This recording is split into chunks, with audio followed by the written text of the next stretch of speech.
Thank you very much. First and foremost, I would like to thank Professor Kumaraswamy, whom I know for many years. He was an honorable guest at our Center for Iranian Studies at Tel Aviv University. Please do not say how many years ago it has been, because my children make me feel old enough. So I would like to thank also the Middle East Institute for the distinguished invitation to participate in this meeting, and especially for the opportunity under these most unusual global circumstances we face nowadays to talk about my book. I would also like to thank the amiable Deepa for accepting the invitation to serve as moderator of this session, and also for taking care of all the small details behind the scenes that not only made sure everything is well organized, but also made me feel welcome. So thank you both very much. Beyond the opportunity to talk about my book, this session also holds a special and important meaning in my eyes, which is symbolic. I will soon unveil the reasons for this symbolic significance, but first I have to note that the book, Creating the Modern Iranian Woman, Popular Culture Between Two Revolutions, is divided into two parts. The first part explores the history of Iranian women's newspapers and rise of commercial magazines. The second part of the book focuses on the formation of the modern woman in the 1960s and 1970s Iran, before the downfall of the Pahlavi monarchy in the 1979 revolution. Now, the history of the press in Iran dates back to 1837, but the history of the Persian press, or the press in Farsi, is a decade and a half earlier. The first Persian language newspaper was called Miratul Akhbar, Mirror of News. It was published every Friday and lasted about a year, from April 12, 1822 to April 4th, 1823. This pioneer weekly in Persian was not published in Iran. It was actually published in Calcutta. And the founding father of the Persian press is Raja Ram Mohan Roy. Another reason why I find this session especially symbolic is concerned with another fact relating to Iranian popular culture. Advancing 90 years from the formation of the first newspaper in 1933, the first Persian-speaking film, Dokhtar Lor, or The Lor Girl, or The Girl from Loristan, was produced under the Imperial Film Company in Bombay. About 3 years later, one of the first major modernist Persian novels, Bofekur, The Blind Owl, was written and first distributed also in Bombay by the eminent fiction writer Sadek Hedayat, while he resided in India for about a year. So these three historical milestones identify the inception of Iranian popular culture in India, and now you can understand why it is highly symbolic for me to share with you my book today about popular culture in Iran. From the outset, it is also important for me to note that academic literature on women's magazines in other countries has merited considerable attention in two central waves. The first wave was following Betty Friedan's 1963 seminal book, The Feminine Mystique, which paved the way to feminist criticism of stereotype depictions of women in the media in the West. The second wave, or revivalism in literature, followed Naomi Wolf's The Beauty Myth, which was published in 1990. Although media-based studies on Iran has gained more ground in recent years, Iranian studies have neglected, for most part, to produce analysis similar to studies on women's magazines in the United States, in the United Kingdom, and also literature that is concerned with popular magazines for women in Southeast Asia. The general impression emerging from the sparse studies on history of Iranian journalism in the West was that women's magazines of the 1960s and 1970s, prior to the Islamic Revolution and the formation of the Islamic Republic, or the downfall of the monarchy in Iran, have little or no historical significance at all. Although they were widely read and they had relatively high circulation, relatively in comparison to other publications at the same time in Iran, and there were even times and years when these magazines were even more popular and circulated in greater numbers than daily newspapers in Iran. Despite these facts, Iranian commercial magazines have been dismissed throughout existing literature. Now, there are three interrelated reasons why they were neglected. The first reason is the magazine's association as semi-official publications. The second is the tendency to regard them as girly publications, preoccupied with lowbrow entertainment, exhausted with ads and with visual images. And thirdly is the inclination to view them as Western-style gossip sheets immersed with commercial femininity and commodity culture. This line of critique, originating from attitudes toward popular culture and its audiences, originating from attitudes towards popular media in the 1970s, served as a starting point and an important point of reference for the discussion throughout my book. In other words, if I have to say it more simply, I had to be very apologetic in order to explain why these magazines worth the effort for an historical investigation. In order to understand women's magazines in the second half of the 20th century, I thought it was necessary to track down their particular history and concentrated development. Women's periodicals in Iran emerged in the early 20th century. This was at approximately the same time that new perceptions about the nature and function of the press, anti-imperialist nationalism, and the idea of the modern woman were consolidated. At the same time, the regular provision of news by newspapers, people's growing interest in newspapers, and their absorption by an emergent westernized, urban, middle, and upper middle classes in Iran were a sign of novelty.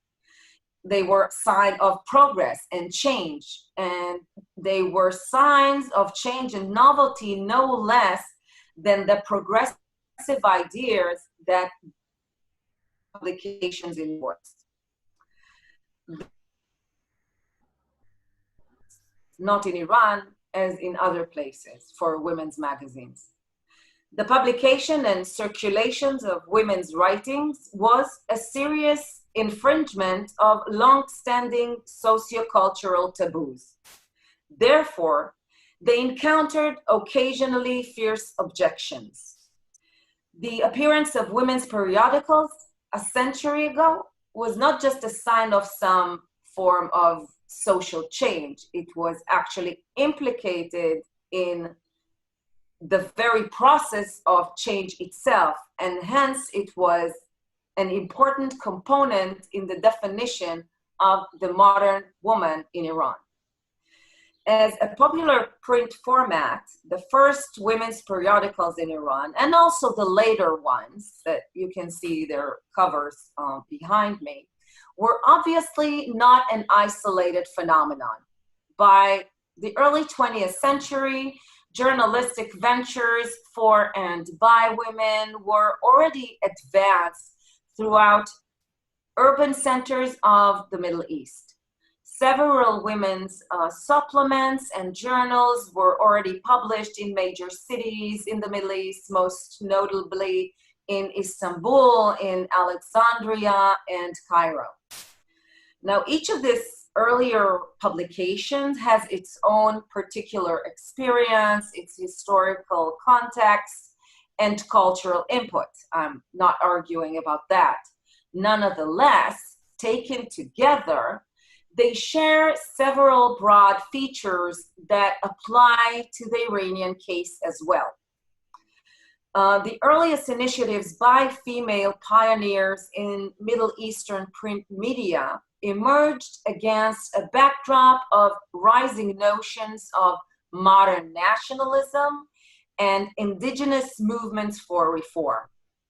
These reform movements were motivated by ideas and activities of the women's suffrage movement in Western countries, and often inspired by Western women's magazines in terms of layout, style, structure, and also content.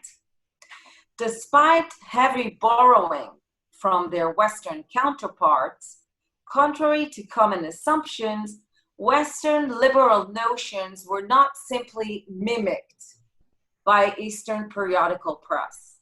For instance, issues covering morality were especially contested, and women's restrictive social conditions were locally contextualized.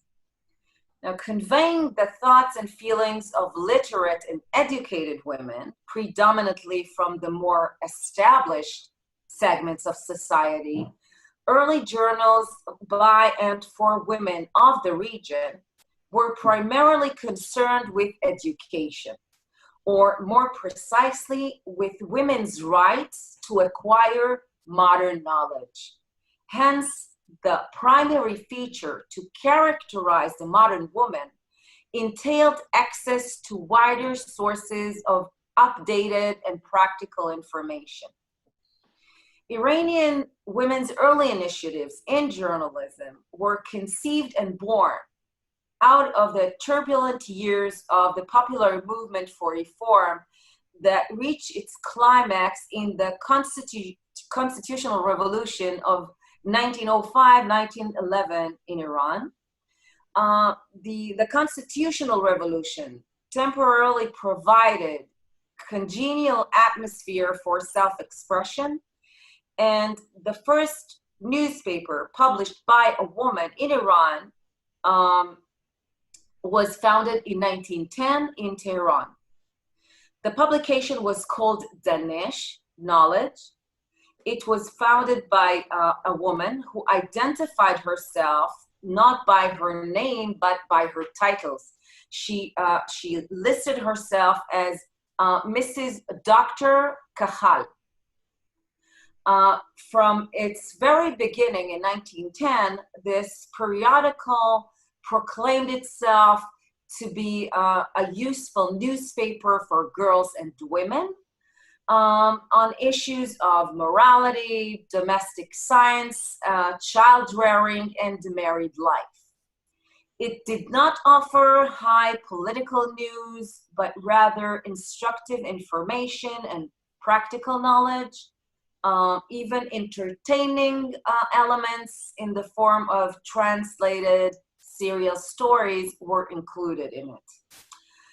In its extensive coverage of translated material on medical issues, various aspects of women's well-being or women know-how and children's health, like oral hygiene and eye care, Danesh occasionally conveyed the domestic benefits of well-informed wives and mothers, the two leading practices associated with femininity and with womanhood. Beyond that, the proprietor of this early periodical, similar to her, this is my dog, sorry about that, Okay, come here for a second. Beyond that, the proprietor of this early periodical, similar to her male contemporaries, recognized the advantages of the press in educating the public. She also seems to have realized, and I remember how I was surprised by this point, she was somewhat aware of the marketing strategy of right for women, but direct the selling to the men. That means she expected men to find domestic sciences important enough to guide their female relatives by using her newspaper. From the very first issue, Danesh relayed the idea that education should be consistent and acquired on a regular basis. And this was, in her eyes, especially crucial for illiterate women. So we can say she tacitly promoted her publication as a didactic tool in the process of learning. Now, the newspaper made a direct appeal to male readers and actually exhorted them, encouraged them to read the newspaper every day to their illiterate mothers and wives and sisters, so they too would have the opportunity to benefit from its essential information. Identifying disparities between the periodical's target audience, it was promoted as pivotal means for teaching illiterate women to be more sensible and tidy on the one hand. At the same time, the periodical approached literate female readers, emphasizing they must invest more of their time in reading newspapers, and explaining that a woman who reads a newspaper knows everything there is to know. For the discussion of Iranian women's magazines of the 1960s and 1970s, the historical significance of this first periodical lies in being a forerunner. That is, in terms of certain characteristics that came to be identified with this particular genre. I specifically refer to the depoliticized tone of this publication, its reliance on scientific expertise, its secular outlook, and the essentials it drew from Western women's periodicals. These attributes continue to characterize women's magazines of the late Pahlavi era, or the 1960s and 1970s, and as elsewhere, they had an influence in shaping the image of the modern women that they presented.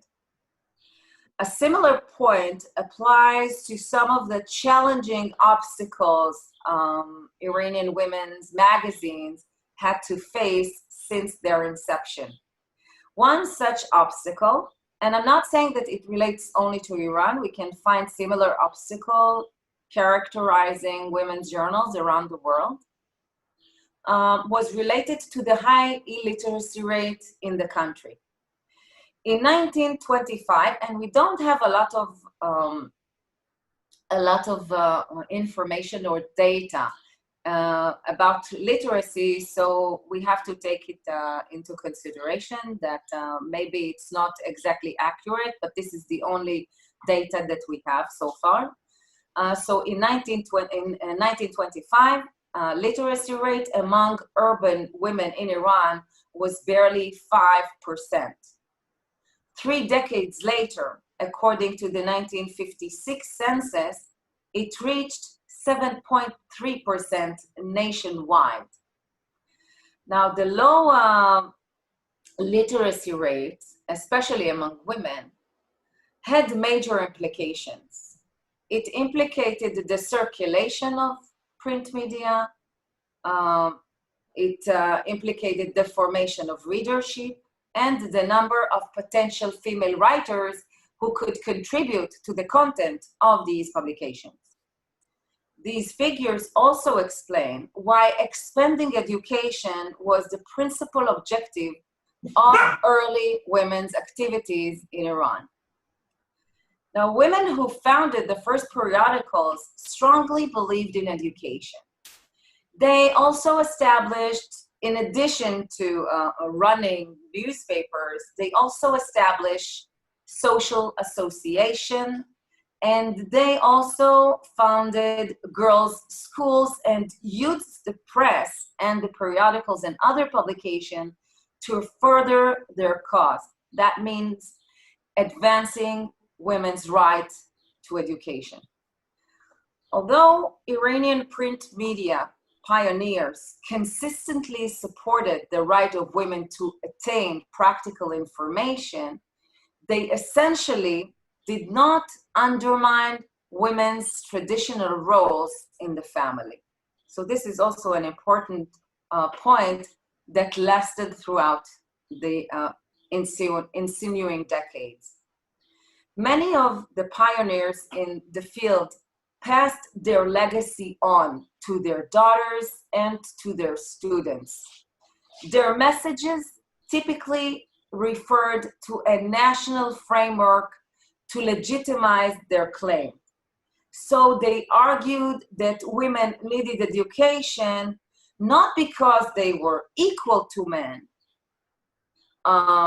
or they deserved social opportunities equal to men or like men, but instead they said that this is in order for them to raise better educated generation of men, or of citizens.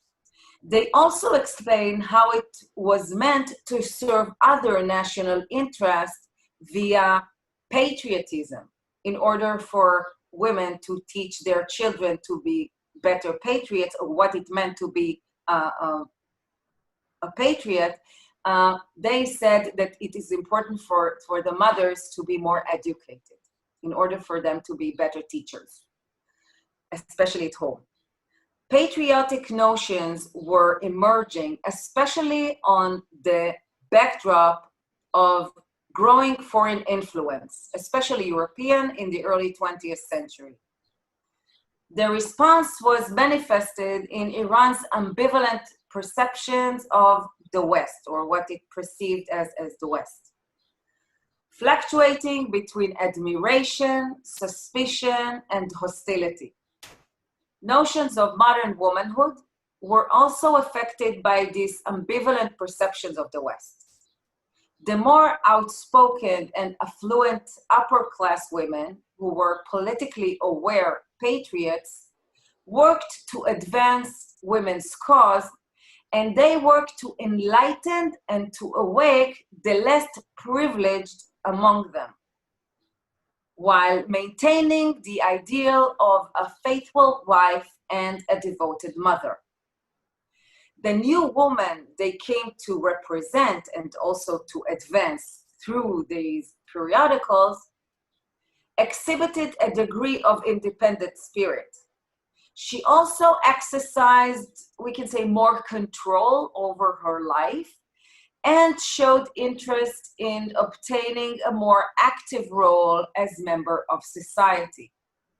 Now, the counter image of this new woman came to represent the uneducated, the underprivileged, the superstitious woman, the traditional, and the backward woman.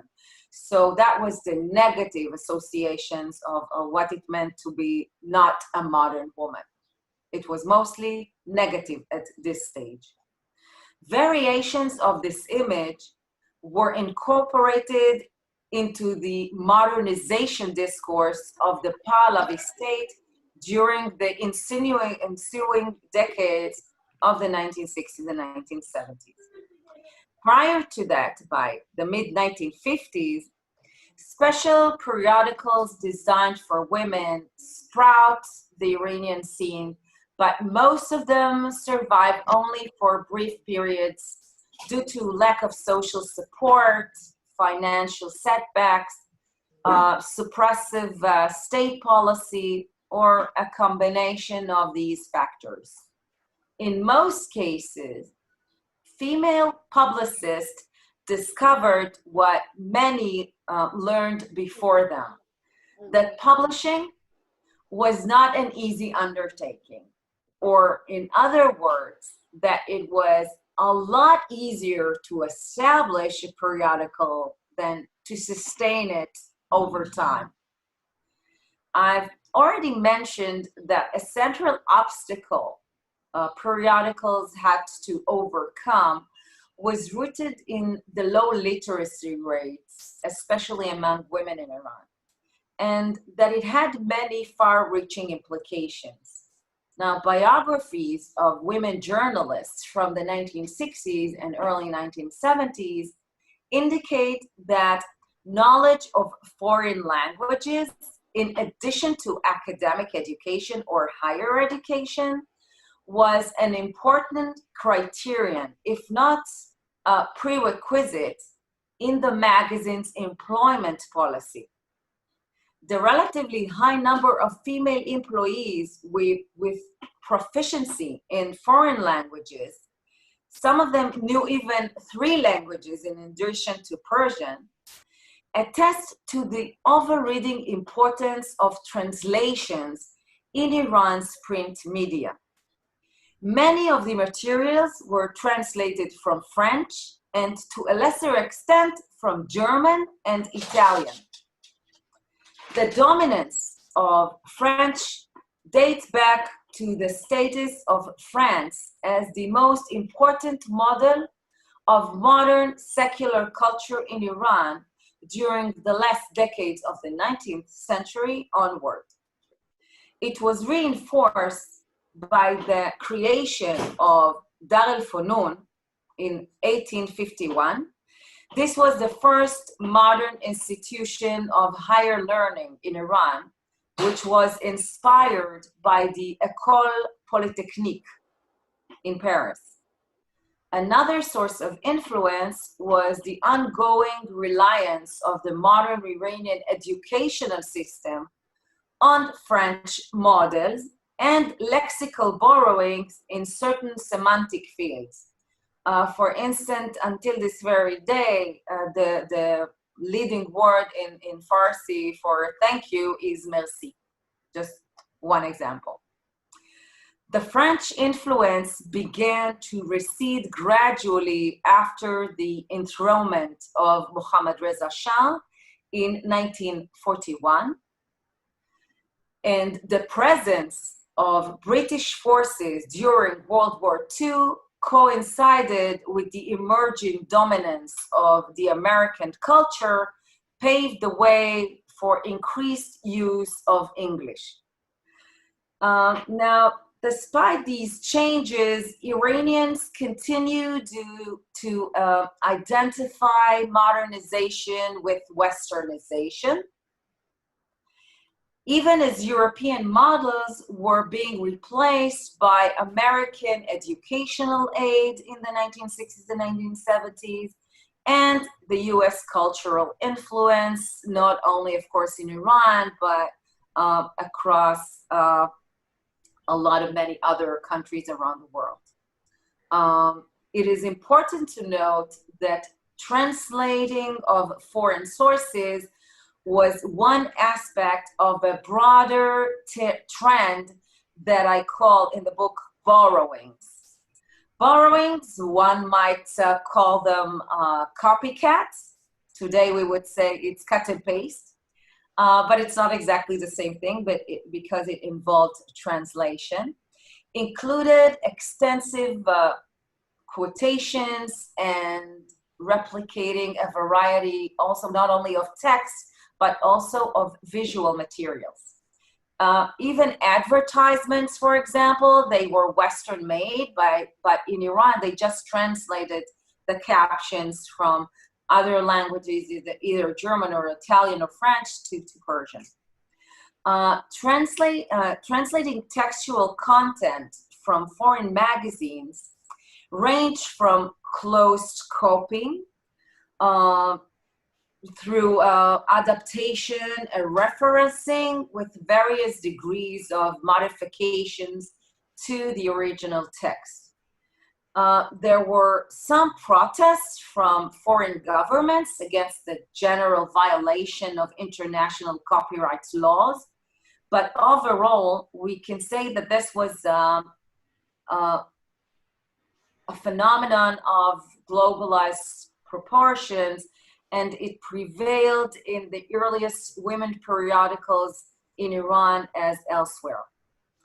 Other than being a global phenomenon, the substantial quantity of borrowings should be viewed in conjunction with the general fever of translations in the Iranian literary world and book industry. During 3 decades, that is between 1942 and 1975, 60 to 80%